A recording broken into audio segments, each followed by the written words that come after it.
तर बघा मैत्रिणींनो, रोगप्रतिकारशक्ती आणि स्मरणशक्ती वाढण्यासाठी मी इथे काही टिप्स सांगणार आहे. तर ते आपण जर मुलांना रोज दिलं तर मुलांची स्मरणशक्ती आणि रोगप्रतिकारशक्ती वाढतं. तर इथे मी 5 ते 6 बदाम घेतलेले आहे आणि इथे रात्री मी मुरू टाकलेले आहे.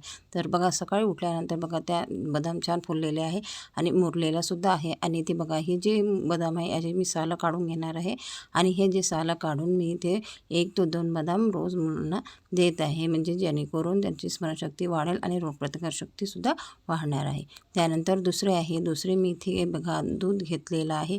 आता इथे मी अर्धा कप दूध घेतलेला आहे आणि त्यामध्ये मी 3 ते 4 खारका मुरू घातलेले आहे. आता ह्या खारका मी इथे मुरू घालत आहे आणि ह्या रात्रीच मी मुरू घालत आहे. त्यानंतर बघा ह्या ज्या मुरल्यानंतर छान फुगणार आहे आणि इथे दुसऱ्या दिवशी सकाळी उठल्यानंतर इथे मुलांना मी रोज 2 खारका देत आहे. त्यामुळे कसं जे कॅल्शियम आहे ते वाढण्यास मदत होते आणि रोगप्रतिकारशक्तीसुद्धा वाढते.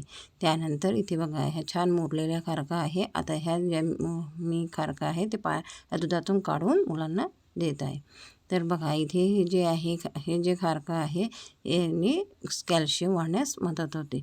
तर आता तिसरं इथे बघा दूध घेतलेलं आहे. आता इथे दुधामध्ये मी थोडी हळद टाकून घेत आहे आणि हळद टाकल्यानंतर थोडे इथे मी तुळशीचे पाणी टाकलेले आहे आणि थोडं इथे साखर टाकून आणि थोडं इथे विलायची घालून इथे दूध छान उकळू देत आहे. आणि हे जे दूध आहे जर आपण रोज सकाळी मुलांना दिलं तर मुलांची रोगप्रतिकारशक्ती वाढण्यास मदत होते आणि सर्दी खोकल्याचं पण मुलांना होत नाही. धन्यवाद.